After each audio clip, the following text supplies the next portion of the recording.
Hi everyone. So we were talking about tightlining and kind of common issues and problems having while tightlining in the comments of my Spring 2013 favorites video.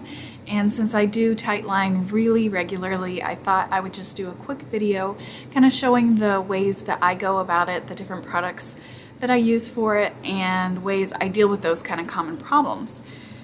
So I'll be showing you how I use the Revlon ColorStay liquid pen liner and any sort of like marker liner to go in and touch up either gaps in your lashes or just kind of fixing a little places where you may have not gotten the tight line fully and you've already done your mascara, and this can just kind of pinpoint fix those issues. Tight lining with a pencil, like a sharpen it type pencil.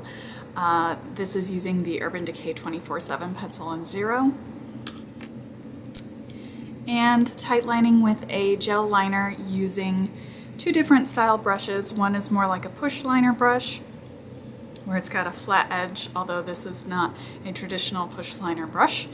And also just a fine point eyeliner brush, using both of these to tightline. So what I have on my eyes today is what I'll be showing you how I achieved with all those different products.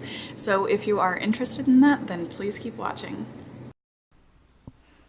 First up, I'll use a pencil, and I want to note that it's a lot easier if your pencil is sharp as opposed to it being dull. I'm using the Urban Decay 24/7 liner in 0. And I'm just lifting up my lid so that I can see where my lashes and waterline are, and just kind of wiggling around the pencil into the roots of my lashes and just double checking that I'm not getting any on my lid, and I'm also not getting it on my waterline. This is the easiest method since pencils don't require any other tools. Just kind of slap it on and go, but it's not the most opaque and it's not the best wearing. So even when I really blink, make all kinds of funny faces, I'm not transferring anything into the lower waterline because I don't have anything on the upper waterline. Next up is a gel liner from L'Oreal. It's the 24-hour Infallible in Blackest Black.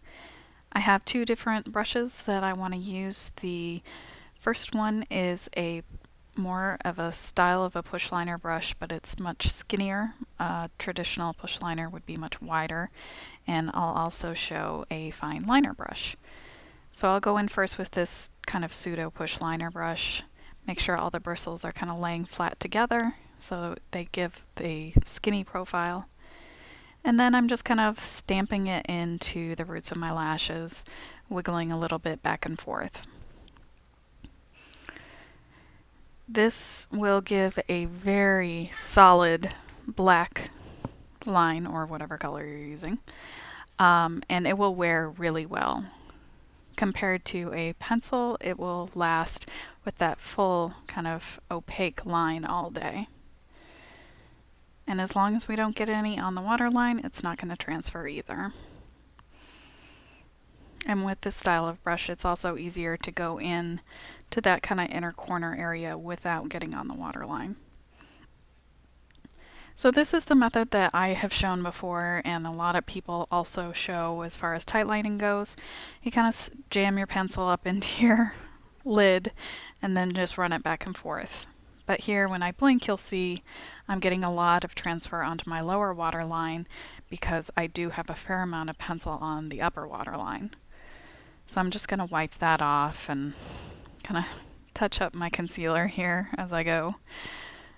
And also I'm going to clear off my upper waterline so that I don't have any other transfer issues. So you could do that normally, but I prefer to not have to clean off my waterline every time I tightline if I'm concerned about transfer. So another common issue is having your lids kind of blink out of control. So one thing that I have found is having a pencil or your finger or anything near your pupil increases the likelihood of twitching. So what I like to do is turn my head away and have the pencil point as far away from my pupil as I can get, and that really helps with that kind of blinky, spazzy eyelid problem. Next up, I'm going to show the fine liner brush. with the gel liner. Same kind of method. This one we're kind of painting on a little bit more as opposed to stamping. And because the brush is so small, it's really easy to kind of get in there where you want at the roots of the lashes. And this type of brush is also really good if you do want to get liner on your waterline.